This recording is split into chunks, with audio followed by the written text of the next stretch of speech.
অবৈধ মদ তৈরির অভিযোগ, গোপন সূত্রে খবরের ভিত্তিতে অভিযান চালিয়ে সাফল্য পেল বাগডোগরা এক্সাইজ সার্কেল। একজনকে গ্রেফতারের পাশাপাশি বিপুল পরিমাণ স্পিরিট এবং নামি দামি কোম্পানির নকল মদ সহ বিভিন্ন কোম্পানির নকল স্টিকার, বোতল, কার্টুন বাজেয়াপ্ত করা হয়েছে। জানা গেছে, বাগডোগরা ভুত্তাবাড়ি এলাকায় গোপনে চলছিল নকল মদ তৈরি কারবার। সূত্রের খবরের ভিত্তিতে ওই এলাকায় অভিযান চালানো হয় বাগডোগরা এক্সাইজ সার্কেলের তরফে। প্রাথমিক জিজ্ঞাসাবাদ শেষে নকল মদ তৈরির বেশ কিছু সামগ্রী বাজেয়াপ্ত করা হয়। ঘটনায় গ্রেফতার করা হয় পবন গুপ্তা নামে এক ব্যক্তিকে। তাকে জিজ্ঞাসাবাদ করে নয়াবস্তি এলাকায় নতুন করে অভিযান চালানো হয়। সেখান থেকে বিপুল পরিমাণ নকল মদ তৈরির সামগ্রী বাজেয়াপ্ত করা হয়। গোটা ঘটনা তদন্ত শুরু করেছে আবকারী দপ্তর। জোরে বল।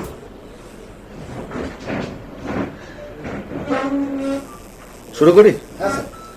গতকাল এই 1টা নাগাদ আমরা একটা সিক্রেট ইনফরমেশন পাই। এই সিক্রেট ইনফরমেশনের ভিত্তিতে আমাদের Bagdogra excise range under supervision of deputy excise collector Bagdogra range mister Hasrat Shahin এবং আমাদের বাগডোগরা সার্কেলের ওসি শেখ আবু তাহিরের নেতৃত্বে ভুট্টাবাড়ি এলাকাতে বাগডোগরা পিএস এর আন্ডারে একটি জায়গায় রেড হয়। সেইখানে রেড করি আমরা একটা ওপেন প্লেসে। সেখান থেকে আমরা পাই 7.5 লিটার, মাত্র 7.5 লিটার ফেক ফরেন লিকার এবং একটা 2 হুইলার হন্ডা অ্যাভিয়েটার এবং আর কিছু ইনক্রিমিনেটিং আর্টিকেল। ওখান থেকে আমরা একজনকে অ্যারেস্ট করি, তার নাম ওয়ান পবন গুপ্তা। তাকে আমরা অ্যারেস্ট করি। এই যে মালটা আমরা পেয়েছি তার ভ্যালুয়েশন হচ্ছে 48,750 টাকা। দুপুরবেলা আমাদের যে কেসটা হলো, এইবার এই পবন গুপ্তাকে ইন্টারোগেট করে আমাদের অফিসাররা জানতে পারে যে একজন নটোরিয়াস বুটলেগার, তার নামটা আমরা এখন বলছি না ইনভেস্টিগেশনের স্বার্থে, আর একজন notorious bootlegger, he is also engaged in such type of illicit manufacturing. এই ধরনের বেআইনি ফরেন লিকার, স্পুরিয়াস নকল ফরেন লিকার তৈরিতে আরেকজন নটোরিয়াস বুটলেগারও যুক্ত আছে। এটা আমরা পবন গুপ্তাকে ইন্টারোগেট করে জানতে পারি।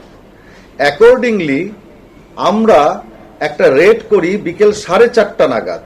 এই রেডটা করা হয় আপনার নয়াবস্তি ধিমাল বলে একটি জায়গা আন্ডার বাগডোগরা পিএস, এবং সেখানে রেড করে যা যা পাওয়া যায় সেগুলো আমি আপনাদের বলছি। ওভারপ্রুফ স্পিরিট 600 লিটার পাওয়া যায়। ফেক ফরেন লিকার পাওয়া গেছে 100 litre. McDowell number 1 fake foreign liquor পাওয়া গেছে 11.25 লিটার। ম্যাকডোয়েল নাম্বার 1 এর এমটি গ্লাস বোতল পাওয়া গেছে 850 পিস। স্টার্লিং রিজার্ভের B7 এমটি গ্লাস বোতল পাওয়া গেছে 650 piece. McDowell number 1 luxury fake cap, যেগুলো আপনারা এখানে দেখতে পাচ্ছেন, এগুলো পাওয়া গেছে 3000 পিস। স্টার্লিং রিজার্ভ B7 এর ফেক ক্যাপ পাওয়া গেছে, জাল ক্যাপ 2050 পিস। এই স্পিরিটের সঙ্গে ক্যারামেল এবং জল মিশিয়ে তৈরি হতো স্পুরিয়াস বা নকল বিদেশি মদ।